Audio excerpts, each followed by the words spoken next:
more from it's a good possibility for discussion, but what really are the facts? And so I would ask you all to suspend any disbelief. This is a knowledge gathering session. Let's hear from our panelists and let's ask our questions. Gail, you will describe the process that we'll go through, and we'll be right to the panelists with questions for them. Gail, please. Hi there. I'm Galia Paliga, and I'm a member here and a longtime member of the Social Action Committee, the Tikkun Olam Committee. And I want to mention Rabbi Dinner was expected to be here, but she says her house is a petri dish of sickness. But we appreciate all the work she does in the community all the time, and at Temple, of course. And the chair of our Tikkun Olam Committee is here, Susan Cohen. So there you have her. Thank you so much for being here and all your support and work for this and all the projects that we do. First of all, for the logistics, the panel's being recorded. Like Ira said, we have this very nice program and also the agenda. So I did write the agenda there for everybody. And here's some information about the program. We have 11 questions that had been sent out to all the panelists, and we've kind of put somebody as the lead person to answer the questions, and we tried to make it fair, but Fernando's not getting his fair share because he wasn't sure he was going to be able to come, and so that's why it's not going to be exactly fair. But the initial person that gets that the question is directed to, and we'll say who that is, gets 2 minutes to respond, and then the other panelists get a minute. And so Norman Lefebvre is our timer. So do you want to hold up your cards? You've got a 1 minute warning and another one. Yep, 30-second warning. Ready for the next? And a stop. So, just so we can try to keep it going. We want to be done at 8:30, and with this, we'll be done at 8:30. For our closing, we would love to get people's input on moving forward. So now, the panelists get to introduce themselves alphabetically, hopefully in 3 minutes. So I've got Sergeant Mario Lopez going first, and Dr. Jim Martin, and then Mr. Fernando Martinez, and Reverend Dr. Jeffrey Robinson. Okay, so Sergeant Lopez, you're first.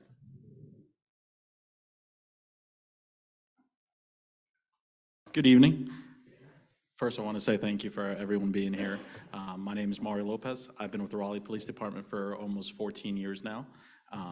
I am currently the School Resource Officer Supervisor for the Raleigh Public High Schools. We cover 10 high schools, and we have 9 SROs that cover those 10 high schools. Previously, from being the SRO Supervisor, I was a downtown district supervisor, a Northwest district supervisor. Previously to that, I worked in the Southeast Community Squad as a community officer, and previous to that, I was in the Southwest as a patrol officer. Before joining the police department, I was in the United States Marines for 5 years, and I was stationed at Cherry Point, which is what got me here to North Carolina, because I'm originally from Lowell, Massachusetts. I have a bachelor's degree in criminal justice and a master's degree in criminal justice. Thank you. Good evening, and thank you for the invitation. I'm Jim Martin. Related to this panel, I guess my background is I spent 11 years, 4 terms, as a representative on the Board of Education. I chaired the policy committee for many of those years, and so was intimately involved in writing policy, revising policy, working on the SRO MOU. I will give you the best information I can, but having been off the school board for a year, I thankfully don't have it all at my fingertips at this time. But that really was my background in this area. The rest of my life, I'm a professor of chemistry at NC State, and this is my 30th year there. I'm the proud parent of 2 Wake County graduates. Both of our kids went through the system from kindergarten through high school. And so got to see and work with the system from a parent, professor, and school board member, and happy to be here.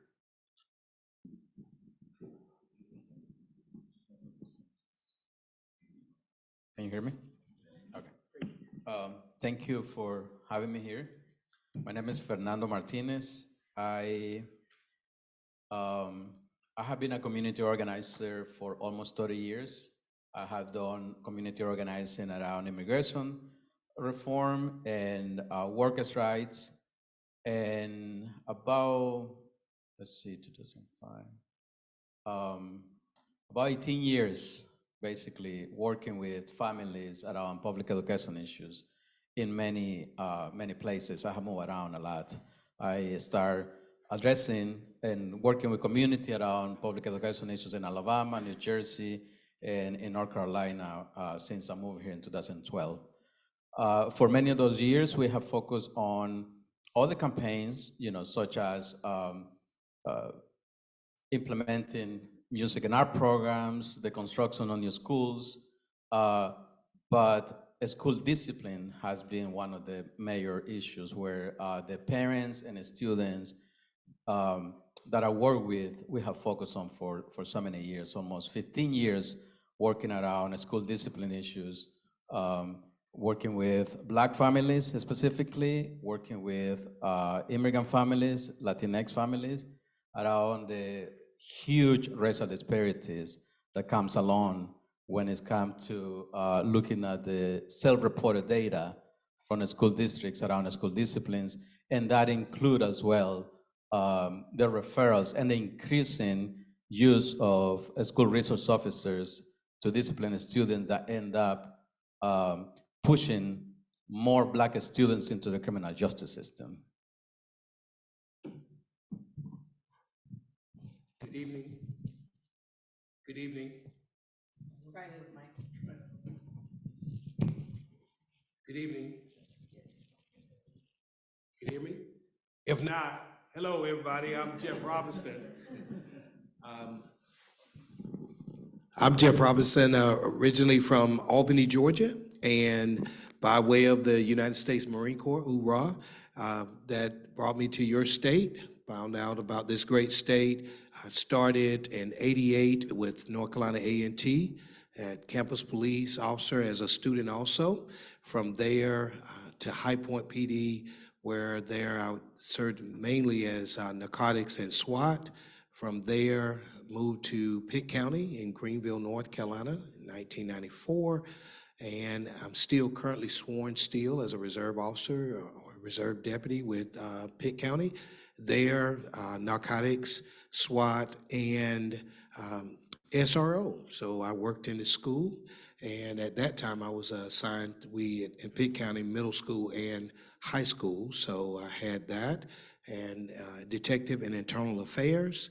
And my last probably 20 years has been with the community college system, where I served at Pitt Community College as the director of public safety training, which was fire, EMS, law enforcement, BLET. I moved here. My wife is a retired from the SBI, where she was the assistant director, and I moved to Wake Tech, and I retired in May of 2021, where I had oversight of the public safety campus on Chapel Oak Road, which dealt with the entire campus. So excited, but I want to go on notice.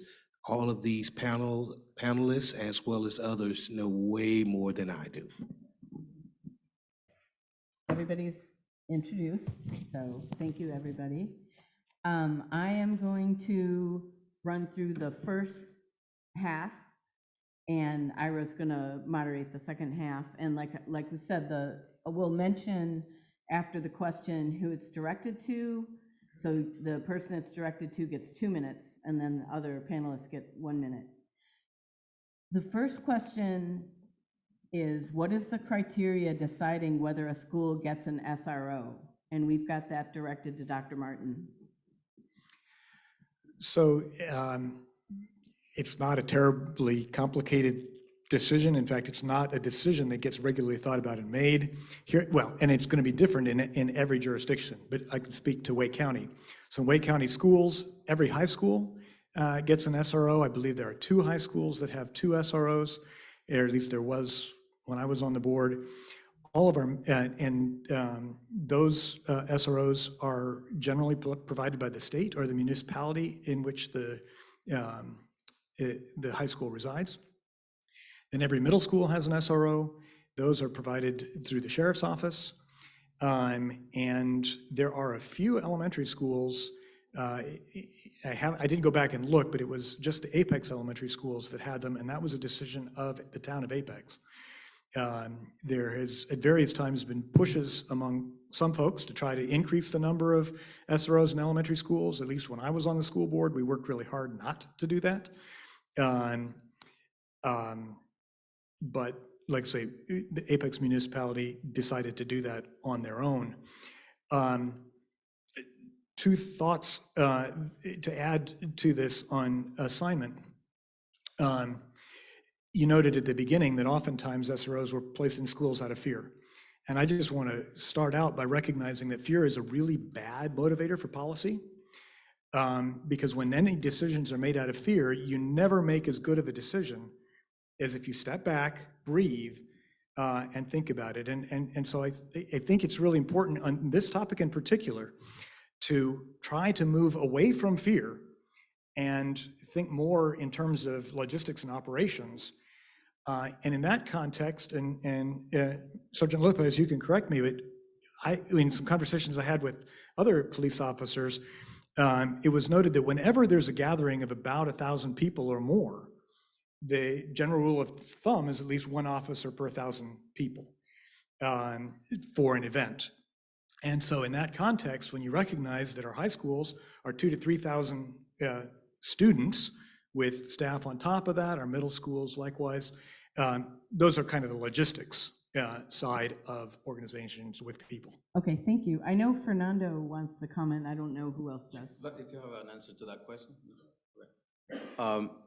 So I've been in North Carolina. My organization, by the way, is Education Justice Alliance, and we have been organizing, like I said, Black and Latinx experience since the end of 2011.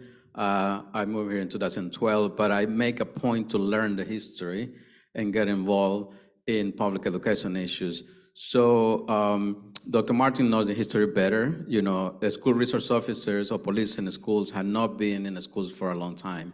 It was 1993 with, I think, the first Sheriff Baker kind of like implemented that. 2001 with the help of school funding, and this is on the Wake County Public Schools PowerPoints as well, through some partnership with municipalities, and a federal grant is when they implemented the program on all middle schools. So the previous Chief of Safety and Security for Wake County Public Schools, Mr. Smith, when Apex City Council intended to increase the number of SROs in elementary schools, couldn't answer the question about how SROs could be placed in the schools in the first place. Oh, stop already? 1 minute? Okay.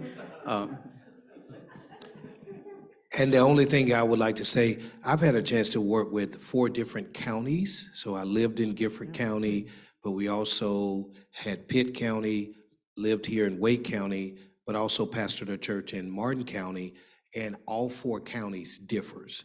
So I just want you to know it is not the same. A lot of those places, the sheriff office had more of a lead than we have like in Wake County.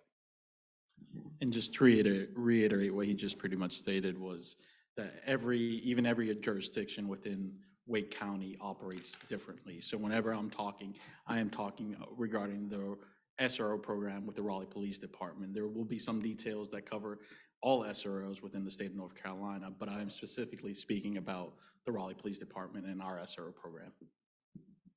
Because the sheriffs do the middle school program. The second question is, like, you can go over a little bit of the minute, just don't go really long, okay?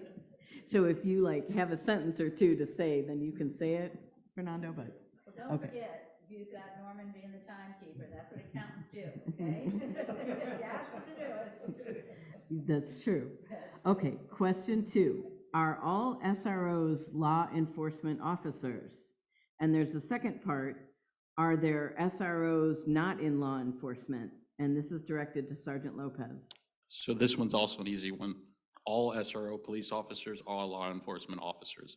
We do not have any non-police officers as as SROs by state statute.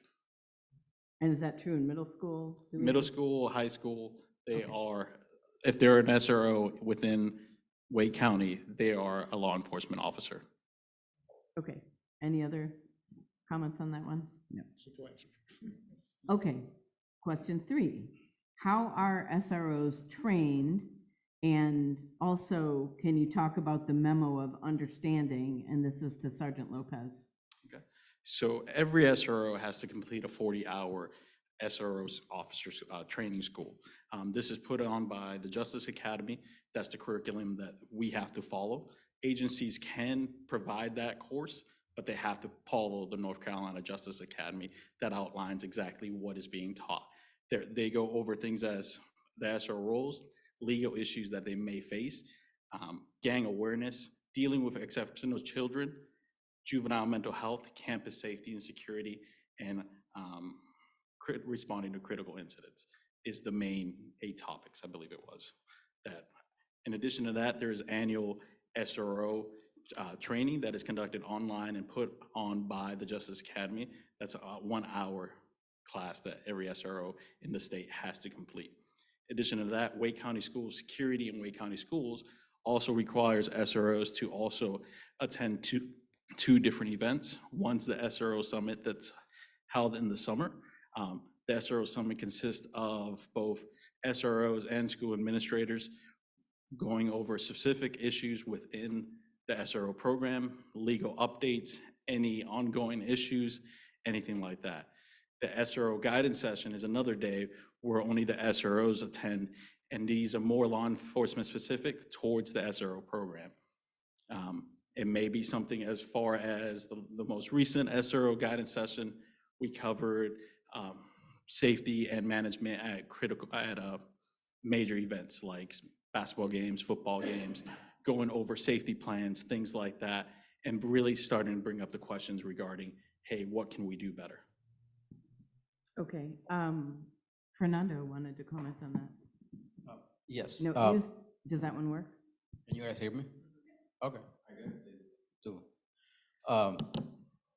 So all that is my understanding is correct. One of the things that I want to point out from the community perspective, when the people that we work with, is the fact that many police officers, including those that are placed in the schools building, have also received, because of the nature of the industry, military training. Like they have served in the military. So they do have that military training, and they have the training to utilize force to control any given situation. So one of the things we argue, and I know I have 30 seconds about this, is that we need to think out of the box, that there must be other alternatives to the sworn police officers that have that kind of training, because that exacerbates the student behaviors, and it doesn't really help to de-escalate the situation, and that is why we have more referrals to court, especially these racial disparities. Okay, anyone else? Yeah, I definitely understand where you are coming from. Having been now 35 years in law enforcement, for me, oftentimes to cause crime or to prevent crime is officers' presence. So sometimes if you want to stop someone sometimes from even speeding, just put a marked patrol car out and automatically people, they see it. So sometimes I think at a school, just having a patrol car there or the presence of police can prevent an assailant or someone, maybe to cause them at least think about, do I really want to do something here? So I think just the presence of having officers there can be very much so favorable. So as far as an SRO, one of your priorities is safety and security of the campus. However, the only way that is accomplished is the relationships they build with the staff, with the school, with the students, and with Wake County School Security Administrators and the Wake County Schools. That is how we make sure that this campus is safe. And that is our priority. And ultimately, we can't do that without good relationships. And that's our main focus when we are in the schools. Okay, I think everyone, oh, I was just going to say, with respect to the training question, I'd like to recognize Kendrick Scott who, from the school system. Kendrick has done a lot in terms of developing that training program here in Wake County Schools. And big heart, great head, great work. Thanks, Kendrick. thank you. Okay, question 4 is who pays for the SROs? We kind of covered this, but like the high school, the middle school, and if any are in the elementary school, which is apparently Apex. Dr. Martin.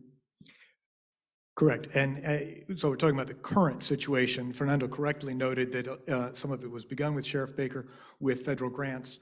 There still are a few grants that cover bits and pieces of things, but for the most part, the state provides some of the budget at the high school level. The county budget, not the Wake County Schools budget, but the county budget pays to the sheriff's office, who pays for all the middle school SROs. The dollars provided by the state are basically a salary. And so all the municipalities actually have a lot of indirect costs to, I believe it's salary supplements as well as equipment and whatnot. So none of the money comes directly through the Wake County Schools budget. So whenever you get to budget discussions, we routinely on the board would hear people saying, take money out of this program and put it somewhere else. There is no money to the SROs in the Wake County Schools budget. It all comes from other sectors. The elementary schools, the only place that exists, I believe, is in Apex, and that's paid by the town, not from the school system at all. It could be. At the time, when I was on the board, I think it was just Apex, but yeah, we really have tried not to have SROs in elementary schools. Okay, Fernando, one. The fact of the matter is that taxpayers pay for the SROs salaries. The school district claims in their reporting that they pay for the SROs with the state grants and other money from the school district at a rate of $15,000. So it brings us a little bit to like $1,130,000 more or less that the school district says that pays for the SROs. However, when we were talking in Apex, I learned from Mayor Gilbert that in average, an SRO makes $55,000, and we do have 75 SROs in Wake County Public Schools. If you do the math, only on salaries, taxpayers are paying for SROs more than $4 million a year for those police placed in the schools. And Mayor Gilbert also said that the cost actually is more than $100,000 a year from taxpayers' money when you count all the equipment that they carry, the patrol cars and all the type of equipment and training that they carry. So if you estimate, you can pull whatever number, $55,000 or $100,000 times 75,000 times 75 police officers, it's a huge amount that taxpayers are paying for police officers placed in the schools. And not much money is going into these alternative programs that we have been advocating for so many years, such as the Peace Builders and Peace Ambassadors, that I will get to talk about that later. Okay, so it's not in the actual official budget. It is in the Wake County Public School budget, Right, but only $15,000 per SRO. But I'm talking about the real cost to taxpayers. Right. Okay, So when you look at the budget, there is no line item. In fact, you can download the budget and do a search through the budget. SRO does not appear, except in, it's part of the other expense from some of the state budget. So, and Fernando is correct, 75 SROs, we have 197 schools. So it's, 4 million is a lot of money in yours or my pocket. In terms of a school system budget, 4 million does not even place one employee in every school. okay. Anyone else on this one? No. Number 5, what incidents and issues have SROs encountered, and what rules or guidance are they expected to follow? And I have this one going to Dr. Martin. So in terms of the incidents, I think our SROs can speak to that better than I can. I think Sergeant Lopez's comment that building relationships is probably most of the time that an SRO is engaged doing. That doesn't mean that there are not, fights and other things where SROs do get involved. But so I don't think I am best to talk about the incidents. I think what when incidents go wrong, that's what we hear about. We don't hear about a lot of the relationship building that I know happens and I've seen happen specifically. In terms of rules and guidance, there are 2 things that I'd point you to. One is the SRO MOU. It's an extensive document. MOU stands for Memorandum of Understanding. And the SRO MOU is negotiated between the Board of Education and all the SRO providers. Those negotiations can be somewhat challenging. There are a variety of guidelines in that. I particularly, dig through it and you can find sort of the guidelines. We also have a policy that we crafted, and I think this policy was crafted in one of the best ways to craft policy. We brought some social justice advocates, SROs and police officers, myself, and the then chair, he was interim chair of the board, to sit down. I'm going to, with due respect, I'm going to take a little bit more time on this because I think it's important. When you think about relationships between law enforcement and schools, there are lots of people that need to be at the table to craft a policy. So before we had this policy, I sat down and we had 3 law enforcement representatives, 3 folks from social justice organizations, myself on the policy committee, and the interim superintendent. And we asked each group to try to describe what are things that are necessary to go into policy. And that's what crafted policy 5120 with the relationship to law enforcement. Now, this policy specifically deals with law enforcement other than SROs, but a lot of the ideas are incorporated into the SRO MOU. So the 2 really talk to each other. It's a 2-page document instead of a 72-page document. I think things that are really important in both this and the SRO MOU is, particularly ever since I've been on the board working on this, there's been a major effort to separate discipline that's under the purview of the principals and the schools from any law enforcement activity. And in fact, SROs are not to be involved in disciplinary measures. There's clear instructions that says level 1 issues should never be addressed. Well, you should never say never, because when people are interacting with people, interactions need to take place. But law enforcement should not be involved in level 1 discipline. In fact, they really should not be involved in school discipline at all. They should be involved in legal matters, criminal matters, and frankly, interfacing with other, police officers, ambulance, fire, you name it. So all of that's spelled out fairly well in policy. We've actually also tried to modify policy so that when there does need to be engagement, the instructions are to minimize any embarrassment that might happen to the student, A lot of the engagement should be taking place in the principal's office or outside of a classroom. So there's pretty clear guidance for that. Does it always work? No, I'd be dishonest to say that it always works. But policy, I think the policy is actually reasonably sound. The implementation, I will say, definitely does have some challenges. So I apologize for going a little bit longer on that, but I thought that's information that's really critical for understanding what's going on. So as he mentioned, SROs will respond to a very extreme different situations. It goes from as simple as larceny of cell phone, which happens more often than you believe, and turns out half the time turns out to be lost. However, it does happen. And it goes to the extreme of a fight or possession of marijuana on campus or things like that. So every incident is very different, and it's a wide range of different things they respond to.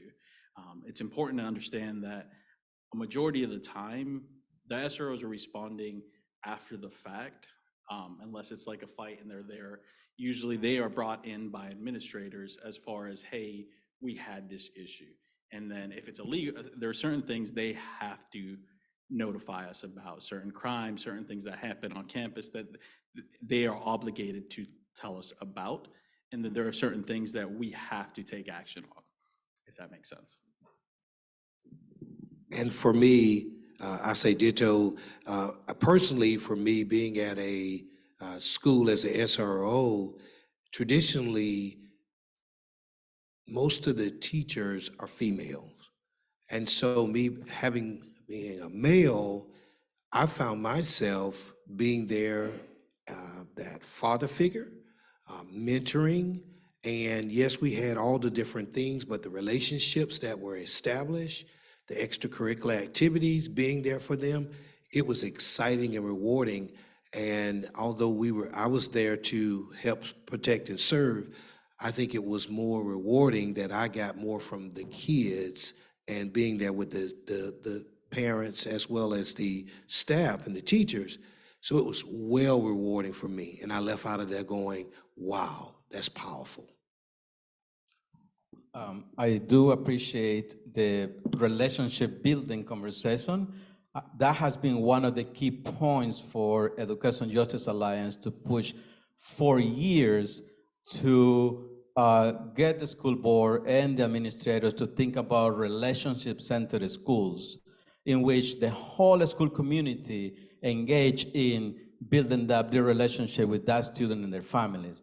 However, SROs, even though the MOU says should not, and we couldn't actually get to change them to say must not intervene in disciplinary-related incident, only that by changing that word, we could have a different type of reality right now. If we intentionally prohibit police from intervening in disciplinary-related incidents in the schools, and look, we're not saying that if there is a gun or there is some kind of drug or other substances, that the school community don't call the police into the school building.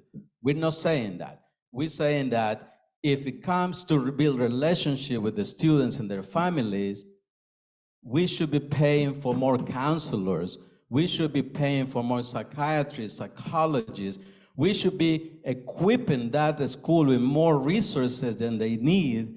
And we should, I'm gonna finish right now because, I know other panelists took a little longer as well. The point is that incidents with brown students and black students have taken place in Wake County Public Schools. And I want to remind you of the Enlo balloon fight, where rumor has it that they were going to put at the end of the school year, because they celebrate that with a water balloon fight, that they were going to put pee and other substances into that.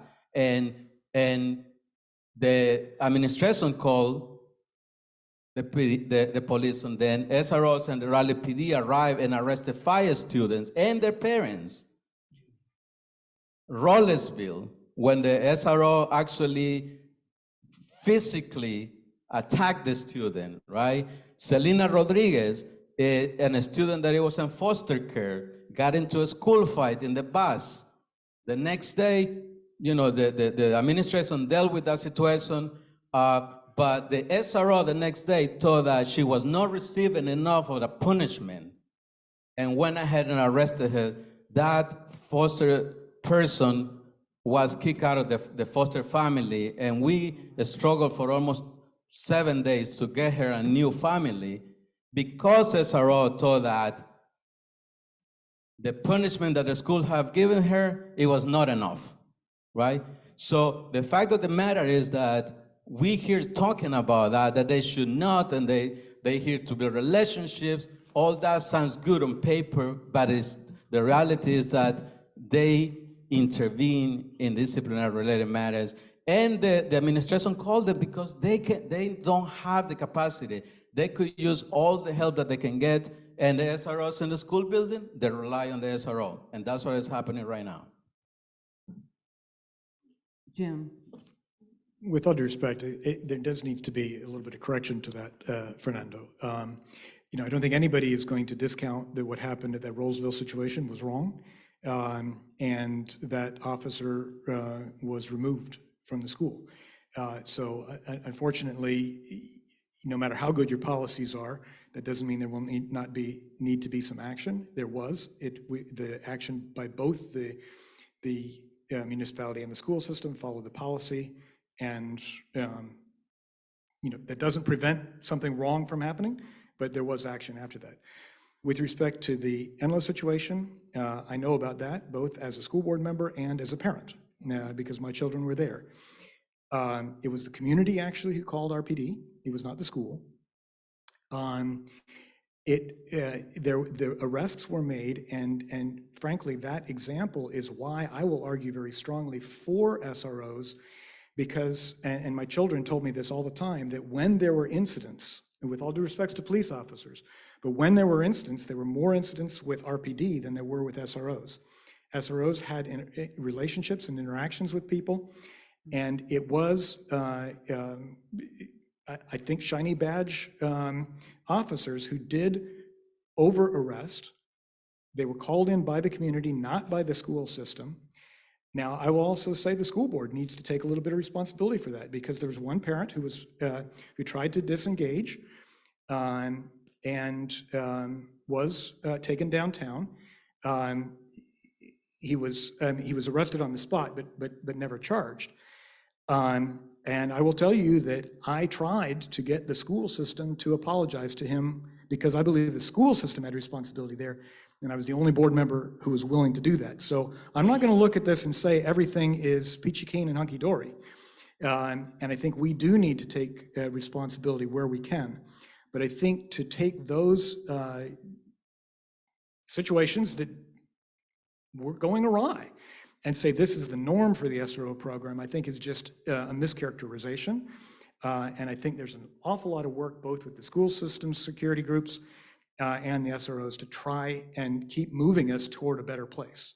But that won't prevent, we can't say that nothing bad will ever happen, but we have to keep moving toward a better place. And I think we are. Okay. So why is the real reason that we have police in the schools in the first place? Why is that? I want us to think about that, because I do respect and appreciate the services of the two panelists, and I do have family members who have been police officers. So this is not on one particular individual. We're looking at the system, we're looking at the lack of accountability in the system when police officers have used their power. And one of the arguments that I keep hearing over and over and over is to build a relationship with the students.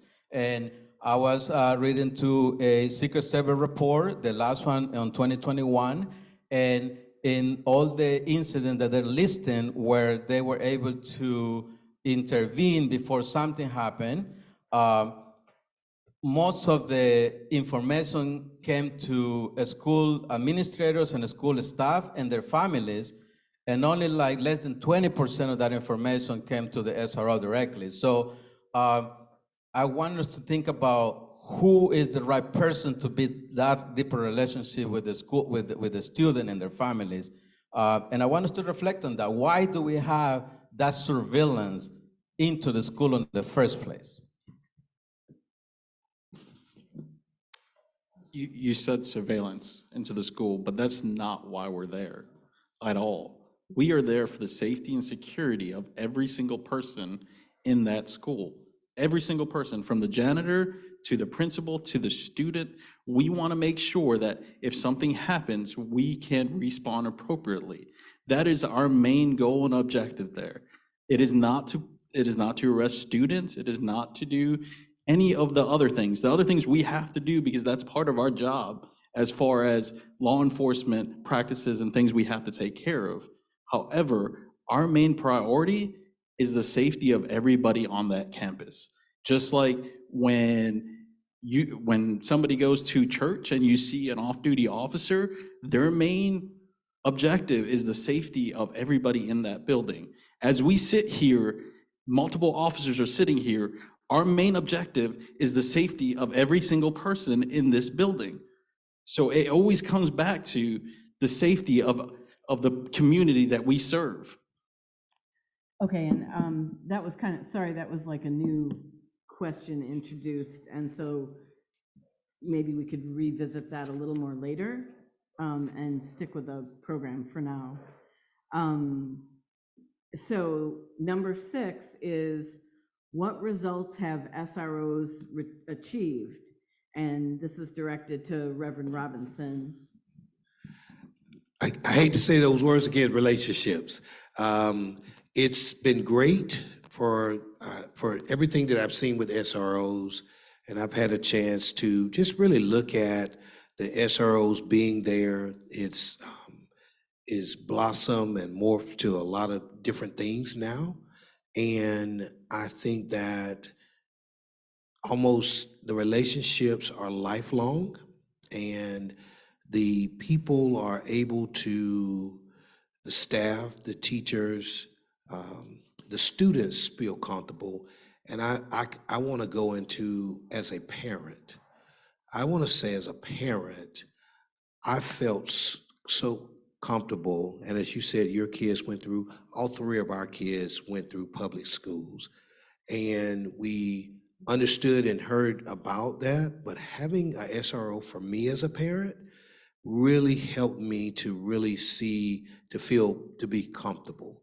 And so for me, I think the other panelists will be able to answer the question better, but for me, it was always, from a parent standpoint, I've got somebody there who, if something did happen, like Sergeant Lopez says, they can react immediately and go from there.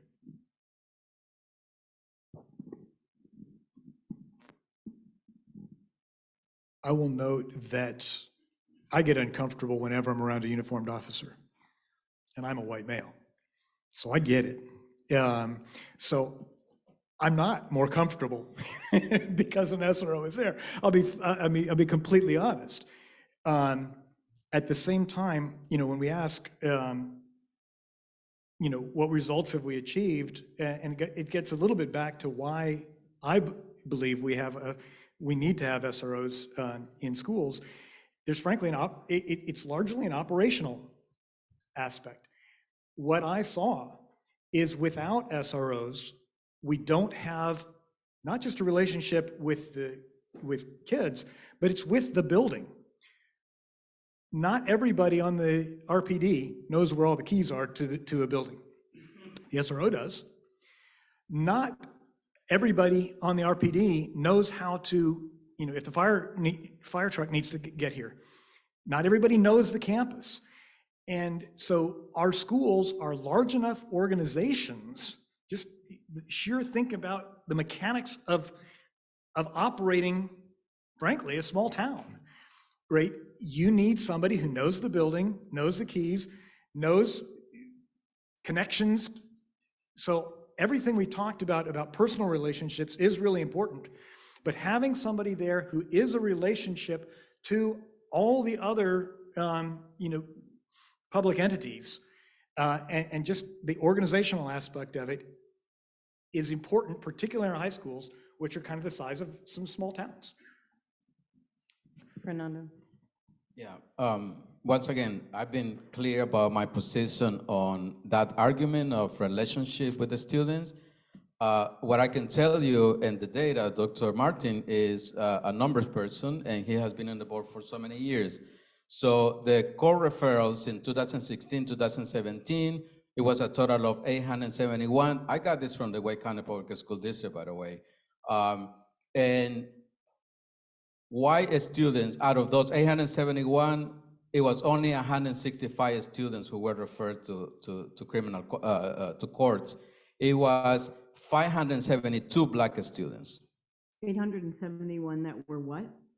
I gotta send this to you. In the school year 2016, 2017, the total was 871. That were arrested, that were what? Were referred to either juvenile or criminal court. 165 of those were white students. 572 were black students, primarily black boys.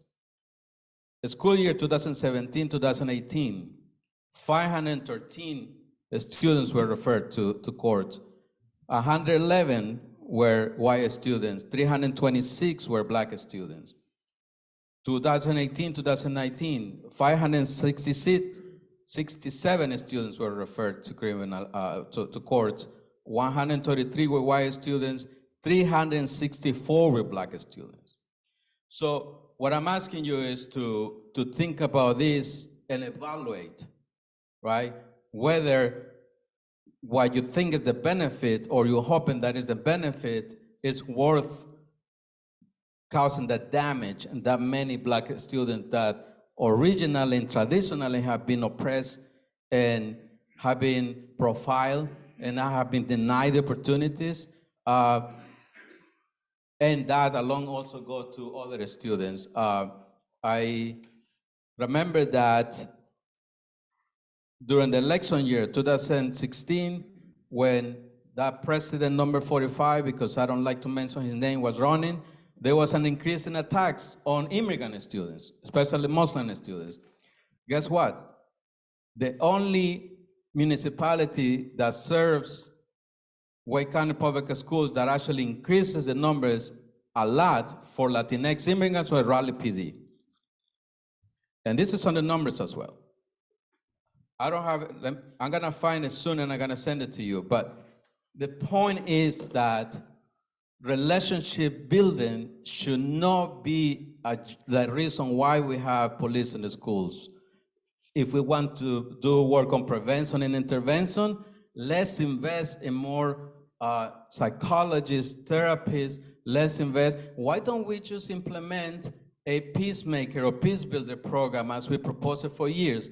In addition to the SRO program, we want community intervention workers that they can actually attend and serve and support the school staff when disciplinary incidents are taking place, rather than police officer. Police officer is gonna use the force, is gonna handcuff the student, is gonna use taser, is gonna use all the weapons and guns that they bring along. This is not an offense to anyone in this panel to intervene, but if we have community members like me, like you, we don't have the power to arrest the students, right? So why don't we invest some of those $4 million, I know it's not much, because Wake County Public School, this is actually $2 billion a year of budget, into a peace builder program where community intervention workers can actually assist the school facility in these kind of situations. And they call the police when they need it. Okay, From so, the and outside. you're gonna talk about that more later. Go ahead. Yeah, I just want to, look, we're good on that. I just want to speak on that. All of us, and I appreciate, the comments on that. All of us have our different opinions and all, but you brought up a point about the blacks and the rest on that. And obviously I'm a black male who has kids who have gone, 2 girls and a boy, who has gone through public schools. And I look at the statistical data, has always looked at those. And I think that we should look at all arrests and dissect them, see if there are why there appears to be those numbers, and we always can get better. So from me being a father who has had Black kids to go through school, my response to a lot of that is, we have data, let's look at that data and figure out, are there some disparities when we look at numbers? Because numbers, you can make them be positive, negative. I can make them say what I want to say. So I do think you bring out a valid point that we really need to just look at them. Excuse me, very quickly. This is self-reported data, by the way. I know that the numbers are higher than that. So this is the self-reported data by the school district. Okay, and the moderators are changing. I was going to say, can I just very quickly add to that?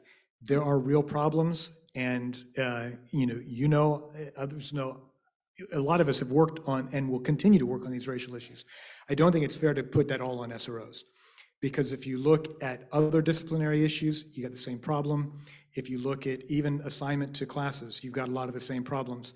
So important issues to work on, but I think we need to not blame SROs for all of the racial disparities, because the racial disparities, unfortunately, are part of a lot of our community effort, and we've all got a lot of work that we need to do on that. So sorry. So you're saying that, maybe I'm misunderstanding that, more Black students were referred to courts because they are more likely to commit crimes? No, That's what, no, I'm very confused, Dr. Martin. What I'm saying is, the ratio that you're talking about, you can't put it all on the SROs, because if you look at the suspension numbers, SROs have nothing to do with suspensions. They're similar. If you look at who gets assigned to advanced math classes versus not, you have the inverse of that. SROs have nothing to do with that. So what I'm saying is, a lot of these underlying racial issues, which get to the very numbers that you're talking about, are really important and need work. But I don't think we can blame the SROs in isolation for the statistics that you've just reported, because it's a bigger societal issue. So, Ira, you need to come up here and talk up here. Or take a mic. You on Zoom, Ira, if you're not on a microphone. Yeah, or take a mic. okay, so I think we want to make the 6 and 7 get a finer point on it. Part of the results are how SROs are perceived in the community. Now, I think we're hearing Fernando talking about that. How does the Black community in your church perceive them? That's a result too. Well, again, at pastoring a predominantly Black church, I think that question there is, I can't obviously speak for every person. I would just say, in overall, I can't even imagine 1 second without law enforcement.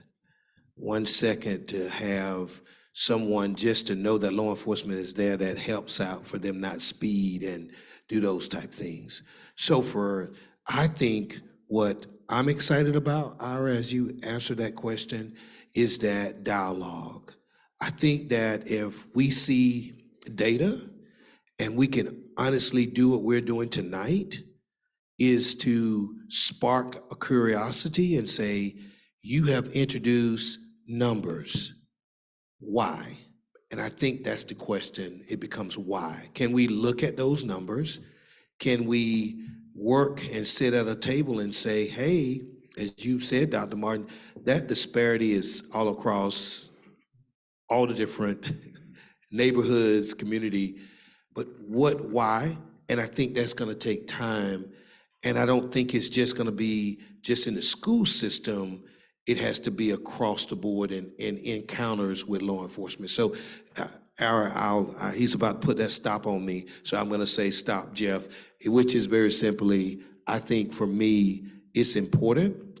The membership, we are excited about law enforcement, and we support law enforcement extremely, because we can't fathom a day or a moment without law enforcement. So very quickly, the reason we're talking about that we can't just put every single racial disparity on the whole society. We need somebody that we can hold accountable. So when we're talking about the schools and we're talking about the police that are placed in the schools, and I don't mean any offense because I'm still not convinced that there are other resources that police in the schools bring. They call the school resource officers, but I'm not convinced other than having the presence of them over there, what other resources they bring, respectfully. But the point is that, yes, the entity that we hold responsible is the school board, is the superintendent, right? There are huge racial disparities, as Dr. Martin said earlier, on out-of-school suspensions, on in-school suspensions, with refers to criminal and juvenile court. There are huge racial disparities in teachers, right?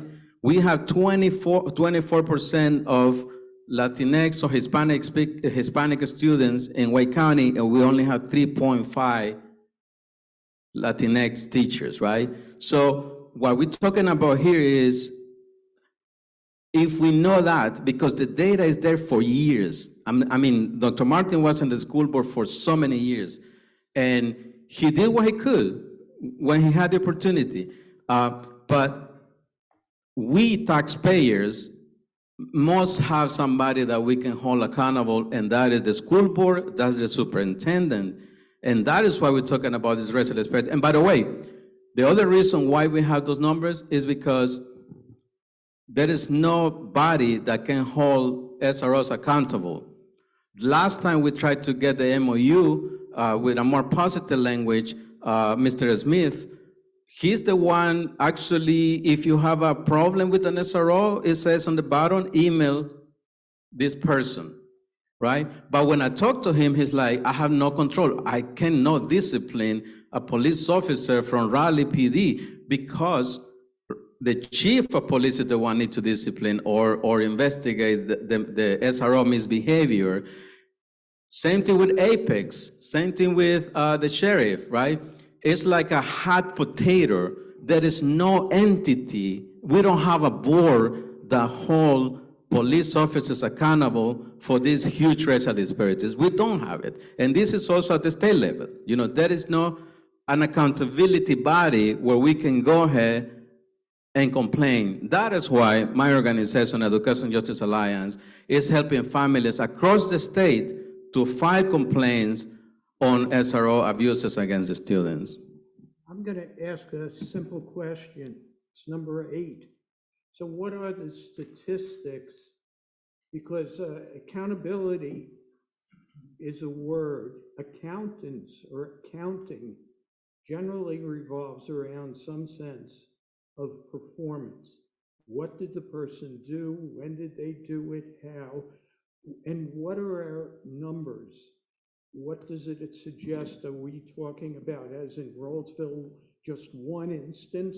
Or is there a pattern here, and which seems to be what Fernando is suggesting? Let me turn the question not to Fernando, but to those who would have more of the statistics. Sergeant Lopez and Dr. Martin. Okay, I would like first to start by explaining something as far as whenever we take enforcement action at a school. So whenever there is an issue that requires our intervention, I'll provide an example. Let's say marijuana. A student has marijuana on their person. Let's say an administrator has smelled the odor of marijuana, has searched the student, or the student provided the marijuana. Then they call the SRO. They notify the SRO that they located marijuana on the student. From that point, the school will take their action, which is usually suspension, ACE program, which is a drug referral program for that student. In that situation, we are most likely not going to take any action in that situation. We are not going to file petitions. We are not going to put a citation. We are going to document it in a police report because typically the school system needs that information documented by law enforcement. Now, if that happens again, now they've attempted to use the ACE program. That was not successful. Now it goes to the school resource officer. The school resource officer will now look at what deferral programs do we have, such as teen court and Alliance Behavioral Health. So they will refer them to teen court or Alliance Behavioral Health, and they will attempt to rectify that situation that way. If for some odd reason, teen court or Alliance Behavioral Health says we cannot accept them, then we will then file a petition. Once that petition is filed, it is up to the juvenile court counselor to determine whether they accept it or not. I don't have the exact numbers, but even when it's filed with the juvenile court counselor, those aren't always accepted by the juvenile court system. It depends on the student's history. So like for that incident with the marijuana, most likely that juvenile court counselor, again, is going to refer them to some sort of deferral program. A majority of the work we do ends up being either deferral or a juvenile petition. Typically, let's say for the 22-23 school year, on average, and I'm just talking about Raleigh schools, we're talking to approximately 21 either petitions or deferrals per school for the whole school year. From those 21, and these are about averages, we're looking at about 11 that are actual diversions and about 10 that are actual petitions. Then from those 10 petitions, let's say 1 or 2 are not accepted by the juvenile court counselor. So in reality, yes, we are deferring them because we need to make sure that, hey, they are learning from their mistakes. So let's say if it's just like anything else, we are trying to provide guidance. We're trying to hold them accountable when necessary. We do not get to a juvenile petition on most cases until we've attempted other avenues. We try our best to make sure we defer as much as possible. That our SROs understand that, hey, students are going to make mistakes. Part of our job is to mentor them and provide the guidance, whether that's teen court, alliance, or hey, the school is completely handling the situation completely. Mario, just to follow up, is that part of the memo of understanding? Because before can be accountability that Fernando is asking about, is that the expectation? So as far as in the memo of understanding, Yeah. So like Dr. Martin stated earlier, there are certain elements in the memo of understanding that, hey, law enforcement is not going to get involved with certain levels of discipline within the school. And then it raises 2 different levels, then that's when we get involved. So what you described, is there? In the memo of understanding? Or not? No. Or Dr. Martin, yeah. Actually, many aspects are. So in terms of reporting, and I get the frustration because just in preparation for this, I did some more other searching. Even when I was on the board, it was oftentimes hard for me to find information. When I'm not on the board and I don't have the password in Assembly, it's harder to find other stuff. So I do not discount that it is hard to find information. This is something that I tried to work on like crazy when I was on the board. Some things are better, many things aren't. Finding information is hard. There's a lot of reporting that is required by the state. You can find all of that if you go to the website About Us, then look at student outcomes, then you can find the discipline, ALP, that's alternative learning programs, dropout. It's a consolidated annual report. And so from that information, it takes you to the state. That's all the stuff that gets reported to the state. So you can get a lot of statistics there if you want the statistics. In terms of reporting, there's a lot of information that when you're talking about this, and groups often ask for more and more information, but I can tell you, having been on both sides of the school board table, there's so much of this that is confidential personnel information that to really go down through the list of whatever we're talking about, I can't tell you. It's not information that I can divulge legally. And I think that's something that these discussions, if we're going to make progress, we need to recognize that there's stuff I can't talk about because I've been on the other side of the table. I can tell you there's a lot of work to try to make sure things are done effectively. Now, in the MOU itself, there's a section So this is, let's see, it's Section 2, Article 7 is talking about the responsibility of the SRO agency. And that requires at least quarterly, each agency agrees to provide the Wake County Schools reports of the aggregated number of the referrals reported by race, gender, offense charged, and the school assignment. Again, it's aggregated because there's not enough number of cases to actually not be identifiable. And right, we cannot provide identifiable information. So that's why it's an aggregated report. And that includes any referrals to adult criminal justice system, juvenile petitions, teen court referrals, and so on. So quarterly, that information goes to the security office of the school system.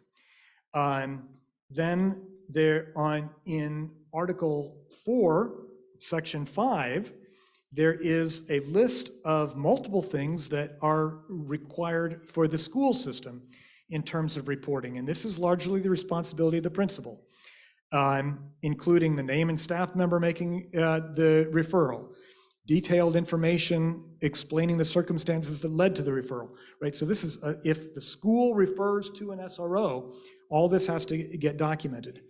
All that reporting is annually reviewed by the Board of Education. Are these reports as detailed as would sometimes be useful? There's work to be done there, but there is this reporting. It is looked at regularly by the school board, but you actually have to recognize that most of these things that we're talking about are personnel matters that unfortunately cannot be public from a safety perspective of both the organization and the individual. But the reporting is there, and it is taken very seriously. Okay, so I think we're hearing that there is data, some of it is available, others not. So there is a question, reasonable question about accountability. Is that a fair summation? There's more that we could do. Is the accountability there?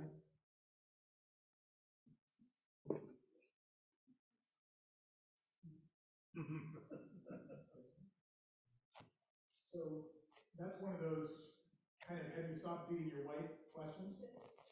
There's no great, is there accountability? There absolutely is accountability. As noted with the Rollsville SRO, that person is no longer employed.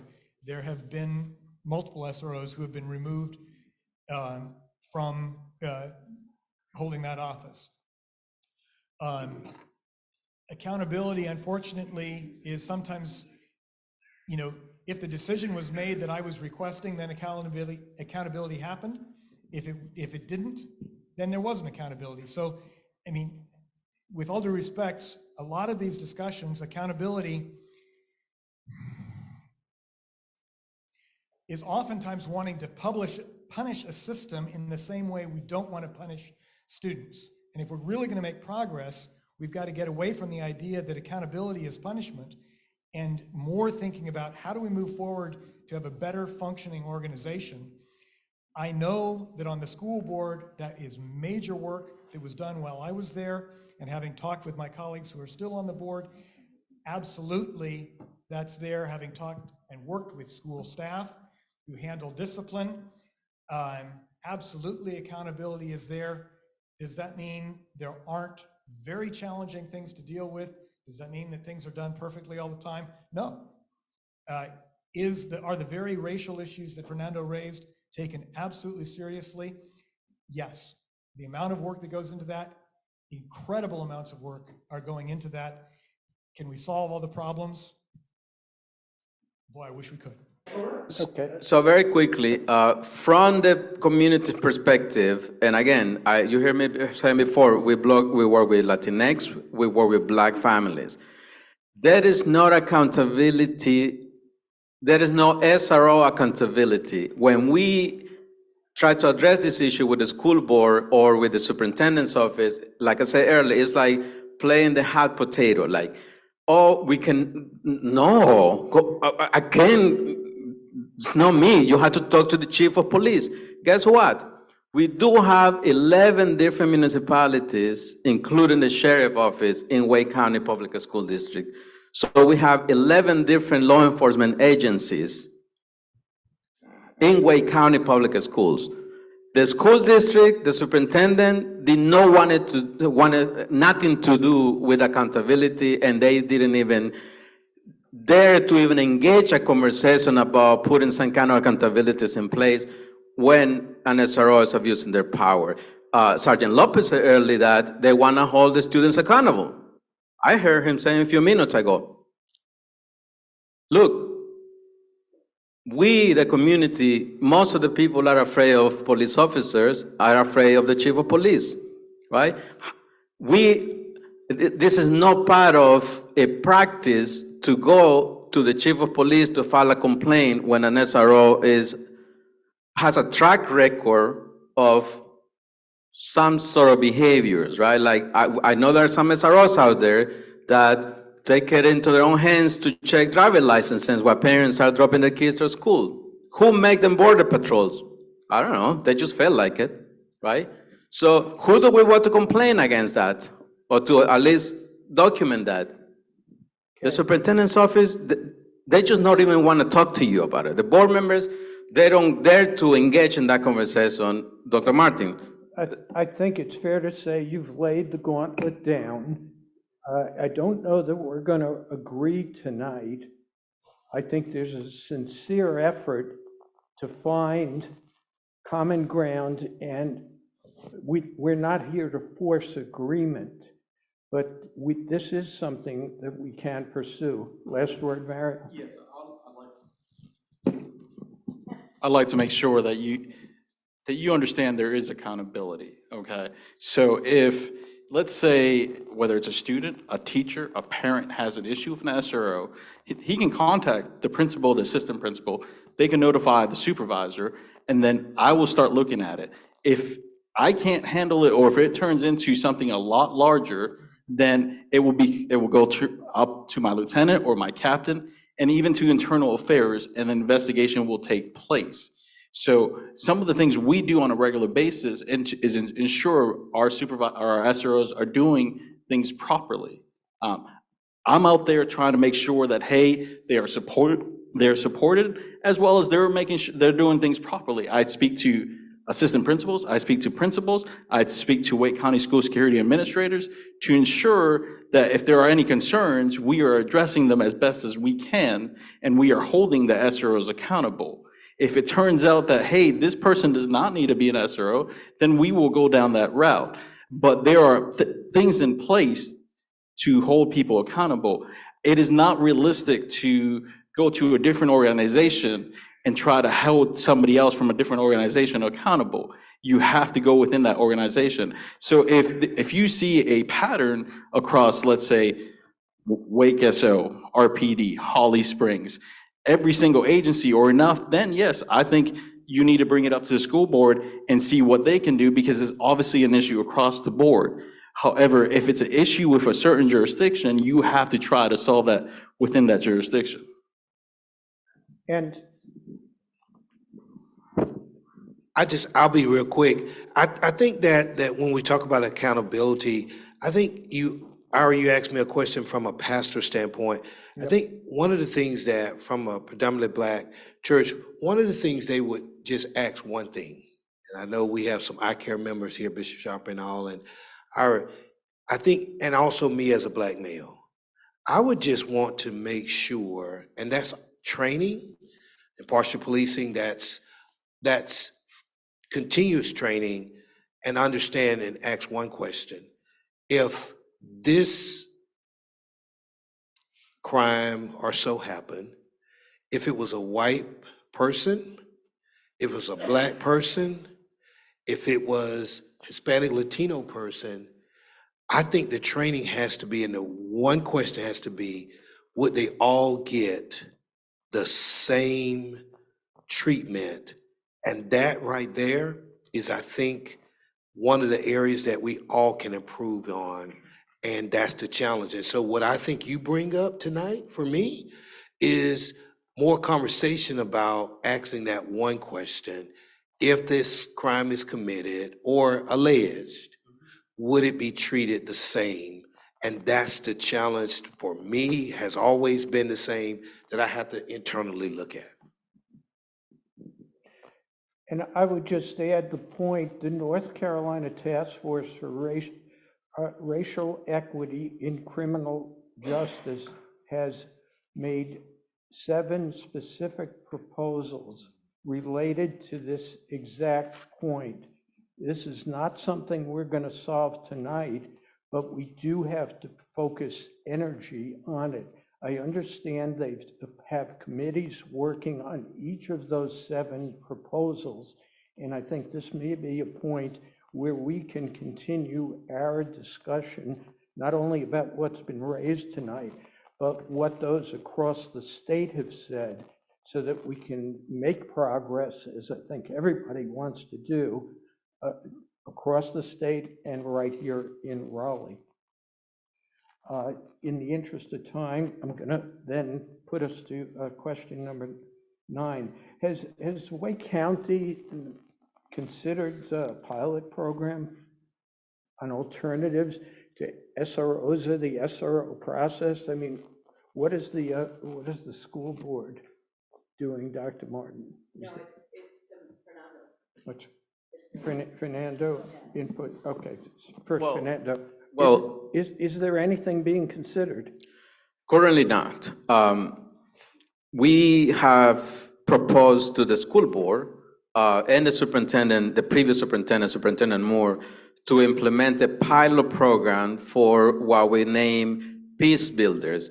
Peace Builders, as we have looked into some, we made a combination of different programs in Chicago Public Schools, Boston Public Schools, and also Oakland Unified School District, to bring community intervention workers into the schoolhouse to assist principals. Look, the fact of the matter is that schools are underfunded, and I actually want to talk to you at a later time about the state, the lack of action from the state to fully fund public education, and we do have a court case.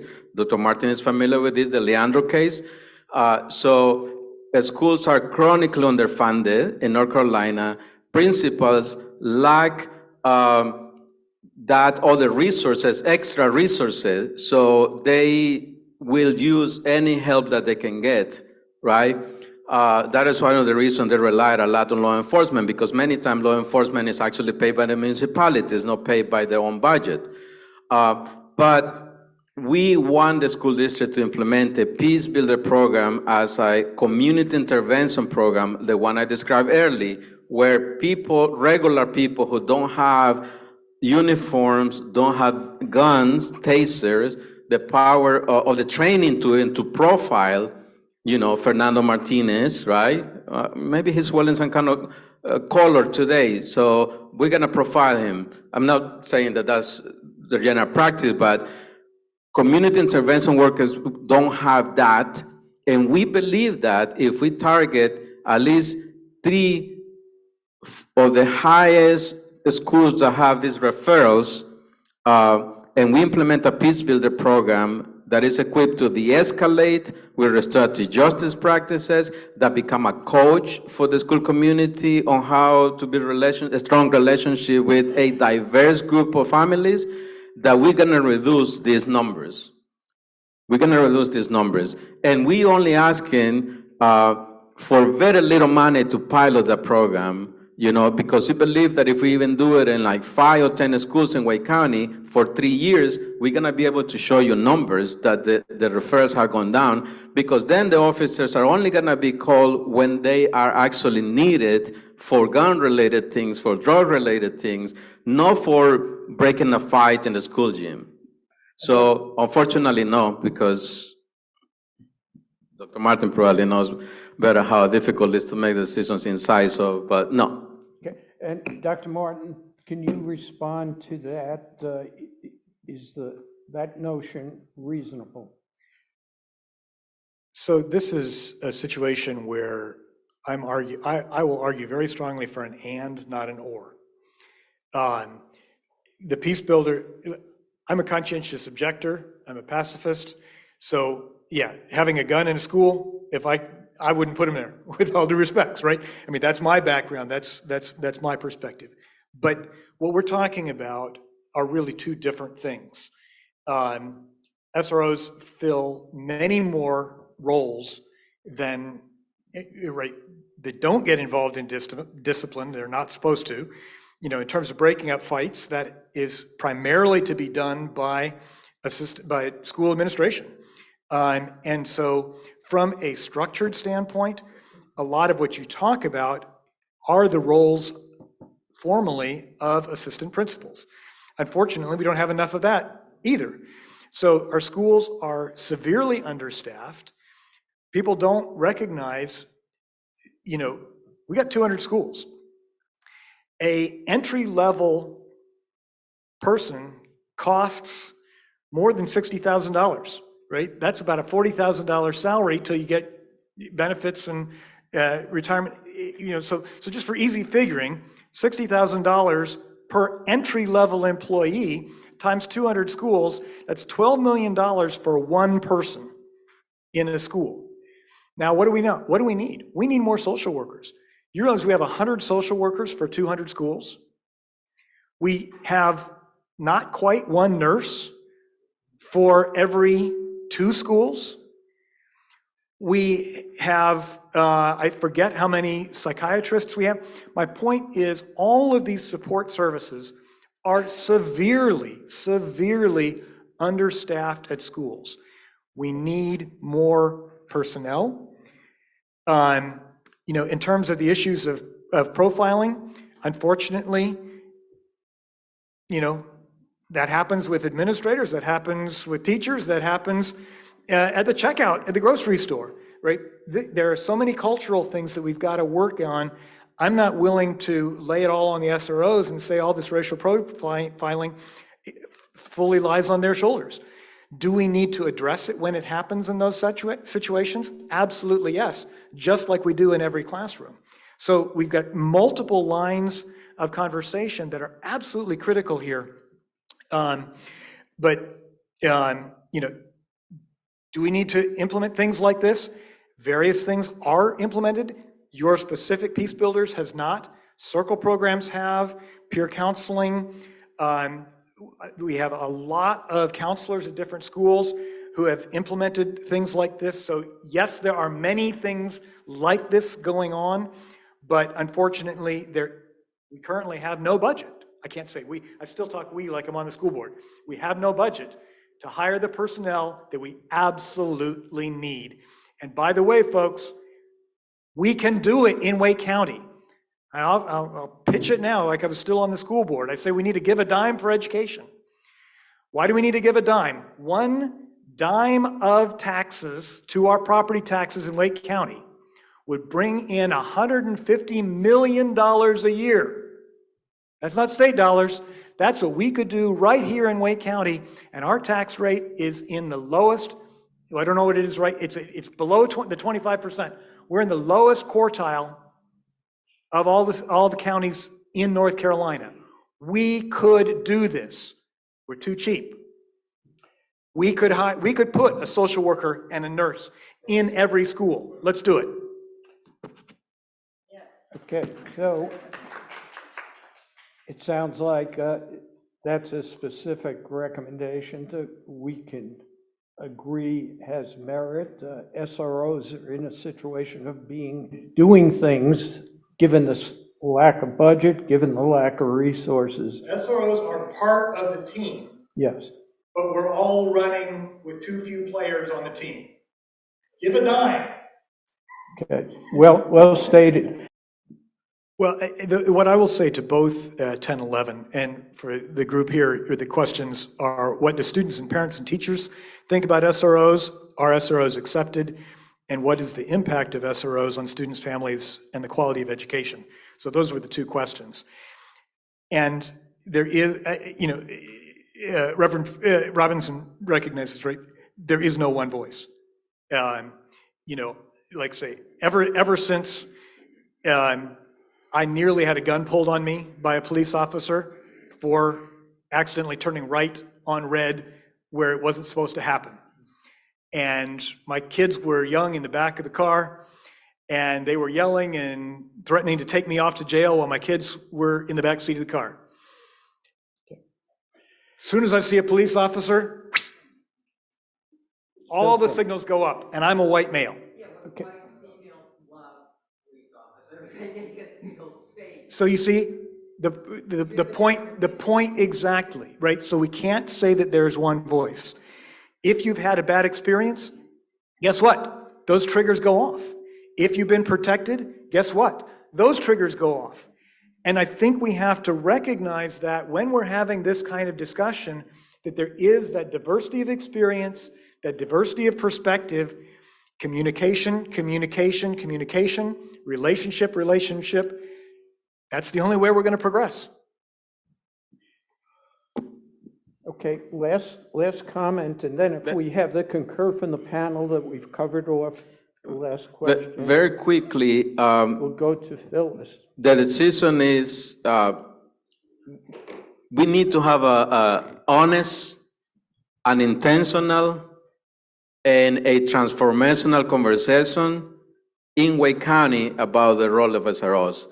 What happened is that if you ask the family that we work with, they're gonna tell you no. But if you ask, like one of the person in the audience was saying, the white females, maybe they do want SROs because they feel unsafe around black and brown boys, right? And this is just the nature of what we live in the United States right now. That's what it is, right? So what happened is that we keep asking Wake County Public Schools to intentionally, when it comes to renew the MOU, to implement the community process. And they did it the last time. Dr. Martin was still on the board. But previous to that, there was not even an MOU from 93 to 2009. There was not. Police officers have free whatever they wanted to do, right? So when we do these processes, guess what?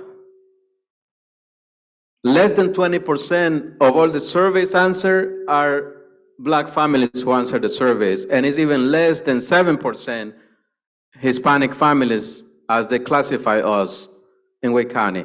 So they're not going beyond to actually talk to the people that are directly impacted by the racial disparities, right? Most of the families that are answering the survey are not the people that are directly impacted by the presence of SROs in the school. They shut me down. So we have. I think the battery. Okay, that's a actual cue from Hashem. But excellent points to be continued. With So the first question I have is, what training do SROs have with respect to adolescent development and mental health? So through the training program, do they have anything specific? So, can you hear me? Yes. Okay, so for the SROs all go through crisis intervention team training, which is mental health training. In addition to that, we are looking at other options as far as training as, like they mentioned, adolescent development and so on. And I do agree that we do need more training on that aspect of dealing with adolescents. There is a lot to be learned as far as working with students and so on. Okay. Fernando, do you believe the schools Let me just add. I'm sorry. Kendrick Scott, who is here, has really worked at increasing that in the Wake County specific training. So there's always more to learn. Anybody who's been a parent knows that you're always learning how to do that. Same deal, but Kendrick really has increased that in the Wake County training as well. Focusing on adolescent development. Okay. Fernando, do you believe schools would benefit from both SROs and counselors working together versus one or the other? So, very transparent. The Education Justice Alliance seeks to eventually replace school resource officers with community intervention workers. In the meantime, we will take any pilot program that we could negotiate If people want to get endorsed, the Peace Builder program, we'll be happy to get a letter from you as the negotiation is coming up for the MOU. So yes, at this point, if we can have a Peace Builder program in addition to that, to the SRO program, we will take it. But we're very transparent. I mean, no disrespect again. The problem with the racial disparities on black and brown boys is because we have police in the schools in the first place, respectfully. I definitely see your point. I look at another point of interaction exposure. For me, sometimes, it's that 70–80% of people who've never had an interaction with law enforcement at all. They never got stopped. Law enforcement just move on. For me, and if you talk about from the church and blacks, a friendly encounter with an officer is a positive encounter. And if you've not had any encounter, that place of having an officer who maybe you've never been around an officer, and in there, for me, I see it both ways. So let me just say, as you said, I don't see it has to be this or that, but I see a combination of all, because there are pros and cons with everything we look at. And the pro for me is for my son to have met a Sergeant Lopez, who he may not have met any other officer, and if it's a good encounter, then it does something here with him down the road. Okay, thank you. How do SROs interface with gangs in the school? What positive effects, if any, result from the work with the gangs? So one of my SROs, actually multiple of my SROs, work closely with our gang suppression unit, as well as administrators. Part of what they do is educate the administrators on what to be on the lookout for as far as possible gang issues that can escalate to other situations. That way they are aware of, hey, yeah, that might be gang members possibly getting into other issues as far as crimes and stuff like that. Providing education, understanding what situations could possibly escalate. But most of the work they do is working with our gang unit and trying to make sure that we don't have any violent encounters that are gang related within our schools. So when you say our, you're talking about the police department and working with the SRO? That is correct. Through the Raleigh Police Department. One thing that is not clear to me, and maybe afterwards you can educate me on that, is how do people get off of the gang database that you keep? Because unintended consequences is, for example, for some of the DACA recipients or other immigrants that will in the future try to adjust their status. Once you're put in the gang database, you're not going to be able to get a green card. You're not going to be able to. I'm not an attorney, by the way, but my family, I have mixed status family, and I know for a fact that that's one of the problems for adjusting your immigration status. And oftentimes, students are in the radar of SROs and are being labeled as gang members, and they don't even know about it, right? And once you get into that database, there is no way to take somebody from the database that I'm aware of. Maybe you can share some knowledge with me. Unfortunately, I'm not going to speak on something I don't have enough knowledge on. I do not have enough information to answer that question for you. I can take your information. I can try to find that answer for you, but I can't talk on that because I don't have the information. In the school administrative staff, do they have oversight over the SROs directly, or is it just within the police department overseeing the SROs? So do principals give feedback with the SROs as well? So from a functional perspective, the principals and SROs generally work fairly close together. Regular meetings, regular discussions. In terms of any kind of formal reporting structure, no. All of that formal employment reporting structure is through the SRO's chain of command.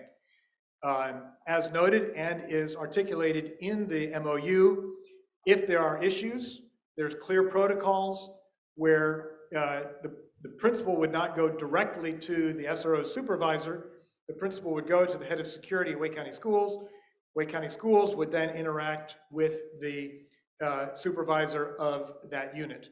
So there is an accountability chain, but no, the SRO is not a school employee, and the principal does not have any direct authority over the SRO, but it's sort of a parallel structure where there must be a strong working relationship. And if there are issues, I mean, a principal could request, I need somebody else as an SRO. That has happened. That's not something that's going to be publicly talked about a lot, but that can and does happen. So it's kind of an indirect reporting structure. Okay, thank you. What are the incidents that require SRO involvement? So what would be the example of incidents?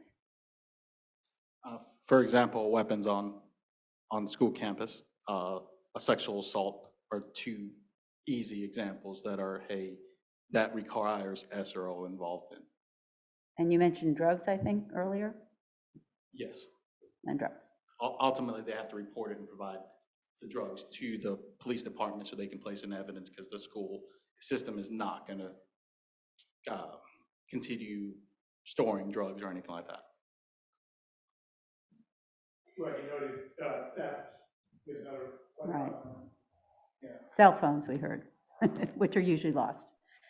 Okay, a data question. What data shows that relationships matter?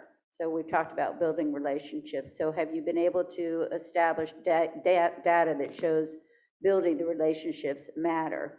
So anecdotal data, all that has been given.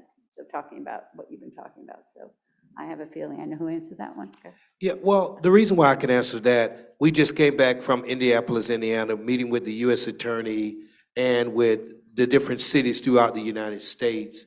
And UNCG here locally is collecting data from a lot of different agencies, in particular Greensboro and Winston-Salem, where they're actually, UNC is giving that data. And one of the things that came out from the community, and I don't want to ever say specific data, but they have said when there is a relationship between law enforcement and either students and citizens, crime goes down, and it is students can even matriculate through a school system and things like that. So we heard that overwhelmingly, but I think I would never go and say a actual here's this, but I think it has been proving where there's a relationship with law enforcement, with the community, crime is reduced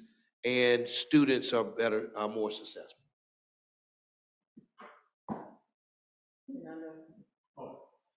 Just to add that relationship-centered schools is something that we highly encourage administrators and decision makers to advocate and push for. And by that, we mean the whole school community getting coached, getting trained, the bus driver, the cafeteria monitor, everybody in the school community should be equipped and supported to build deeper relationship with the students and their family. We just don't believe that SRO needs to be that entity, right? Because we can get social workers, like Dr. Martin said, we can get more nurses, we can get more support staff that can be there. Sometime I asked a vice principal at one point, do you need somebody that intervene and help, with all this thing, with the students and behaviors and stuff like that?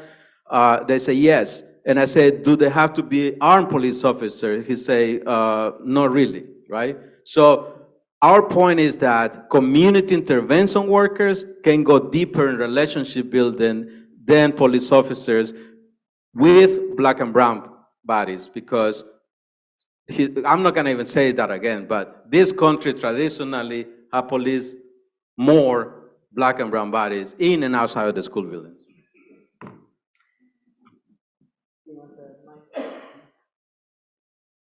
So, I mean, I think the issue here is again, it's an and, it's not an or. When we don't have SROs in schools for the purpose of building relationships. SROs are in school, SROs are in schools for a variety of purposes. And because they're in schools, like every other employee in schools, you doggone better build relationships. So the purpose is not SROs are the best relationship piece in schools.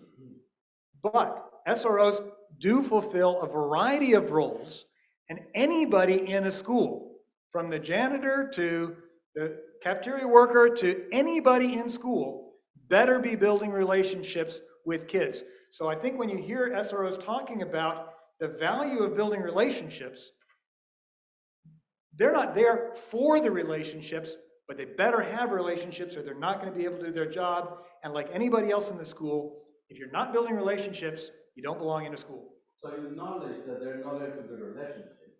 That's what I the purpose of an SRO is not to be the relationship builder.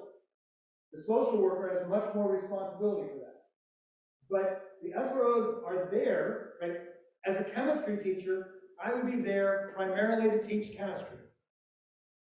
As a chemistry teacher, my job is to teach chemistry. If I'm not building relationship with students, I am not doing my job. I wasn't hired to build relationships. I was hired to teach chemistry. But I doggone better be building relationships.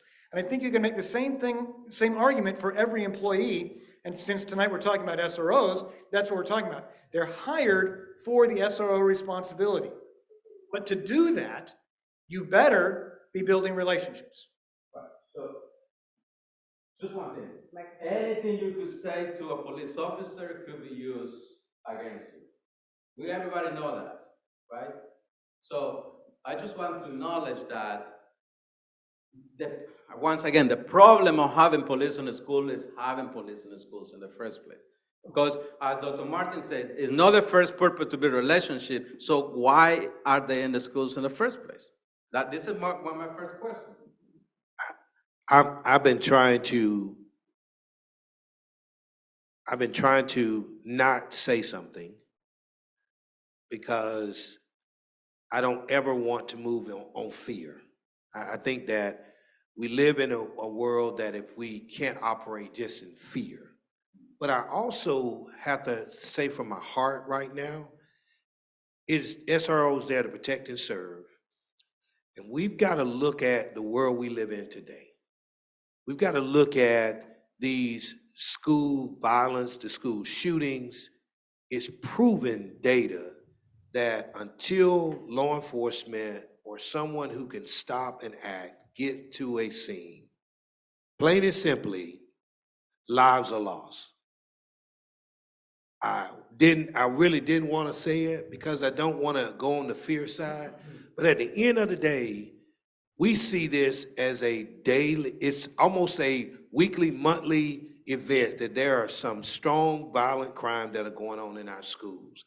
And the end result is, we don't have an answer, but at the end result of that, we look at places like in Texas where Uvalde, where they didn't, they stayed out, and then because they didn't, the lives. I don't want to get involved in a specific other than the fact that it's happening. We've just had it in Wake County.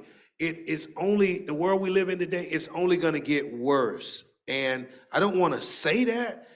I wish that I could say today, it's going to get better. However, statistically, we see that crime is rising and violent crimes is getting up. And I'm just going to say, for me, I want an officer to get to a place as soon as they possibly can to protect our kids. Yeah, I just want to say that it is our experience that every time a school shooting happens, which is, we haven't spoke about that here, and he brought it up, every time that a school shooting happens, the governance body, one of the initial reactions is to put more either armed or unarmed officers in the school building. He mentioned Uvalde, Parkland, Sandy Hook, all those things, they have SROs, and unfortunately lives were lost, right?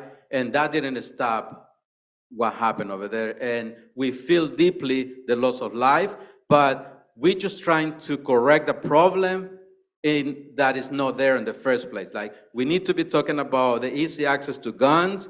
We need to be talking about, why is that people who make decisions think that we're gonna stop a bad guy with a gun with a good guy with a gun, right? And that is something that we need to address, right? Because local governments act out of fear to put more armed police officers when we don't have any data, but we know that the last school shootings, SROs were in the premises, and that didn't stop the lives that were lost, right? Also, correct me if I'm wrong, but per training, right? One officer is not allowed to approach an active shooter without calling for backup, right? And the Secret Service report, the previous one in 2019, the last one I read is 2021, they say that there is no evidence in which having a police officer in the school come sooner when an emergency happened than calling them from the outside. It takes about 3 minutes, according to that report, for a law enforcement person to come to the school when it's, let's say, an active shooter type of situation, whether it's in the school building or it's coming from the outside. Correct me if I'm wrong, but I believe that one single police officer is not allowed to approach an active shooter. They need to call for backup. You are wrong. So you're wrong. If there is a major incident in a school, our SROs will respond to that major incident, whether it's a shooter, whatever the circumstances is. They are trained to go to that incident. They're gonna call for help, there's no question about it, but they are going to that incident, and we expect them to handle that situation as best as they possibly can to protect everybody in that building. And then why in this shooting that we mentioned in Uvalde, it took an hour and a half, Parkland, So- the SRO walk away. So I can't talk about another organization. It is not fair to that organization, and I'm not gonna talk about another organization. I can talk about the Raleigh Police Department. I can talk about the best, probably the best training in the state is provided by the Raleigh Police Department. We train several times a year to make sure if there is a critical incident that we can respond appropriately. We not only train in active shooter, we train in CPR, we train in first aid, we train in de-escalation, we train in almost everything we possibly can to try to make sure, one, we save lives and we provide the best service we possibly can to the students and staff there. Because we never, ever want something like Uvalde to happen here in Raleigh, okay? We do everything we can to try to improve on a regular basis. Every summer, we are training, we are trying to figure out what can we do better. Not only by ourselves, but also with Wake County School Security, also with the school system. Like, hey, this incident occurred at a high school at a basketball game. What steps can we take to make sure that doesn't happen again somewhere else? These conversations are always happening on a regular basis.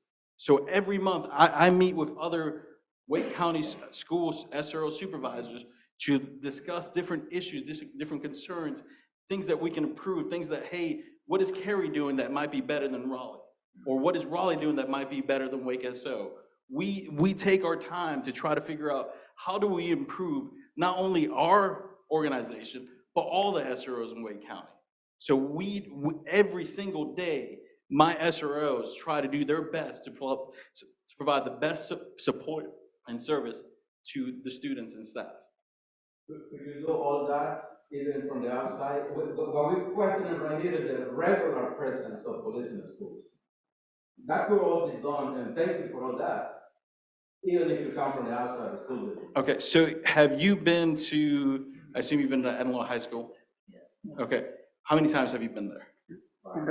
you don't remember. How, if I told you, hey, I need you to get to this room at Inlet High School, are you gonna know exactly where to go?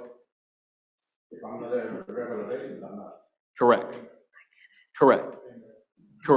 So my SROs can guide every single officer to where they need to get to when there's an emergency. Not only the other officers, but EMS, fire, whether it's, hey, use this entrance, hey, your best option is to go through the bus loop so that you can provide medical service to the student who's having, whether it's a concussion symptoms or another student or teacher that might have had a heart attack.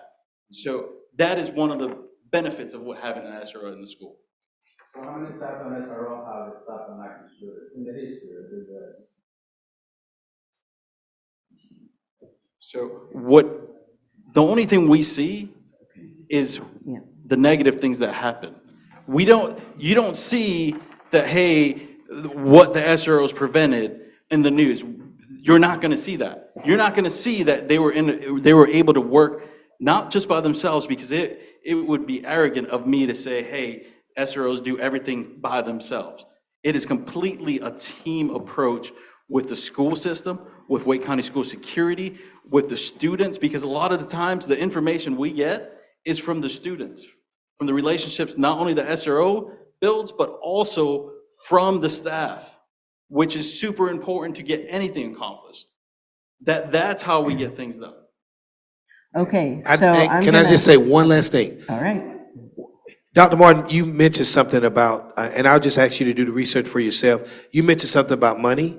I want you to know that there are programs and things like that out there. We had a chance to visit, not this time, some years ago, Shelbyville, Indiana. Please look at that.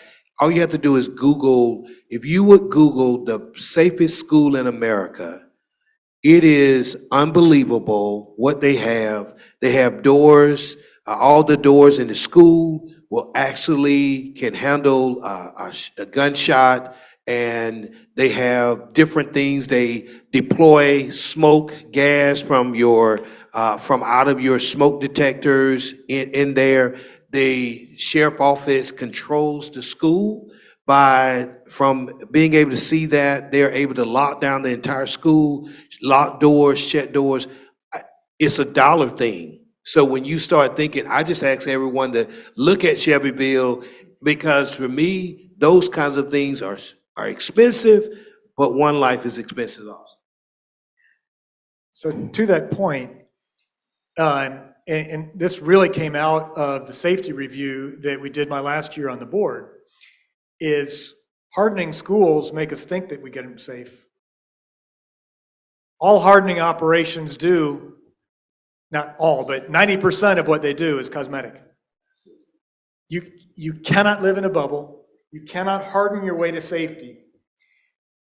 Police officer after police officer that I've talked to, as well as anybody who's worked with the school, knows there's one thing that increases safety.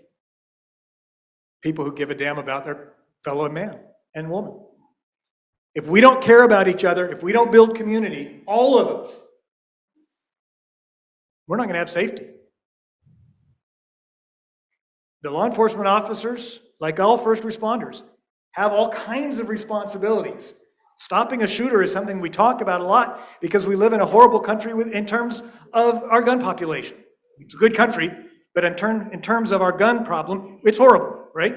That's why we talk about active shooters. We don't have SROs in schools to stop an active shooter.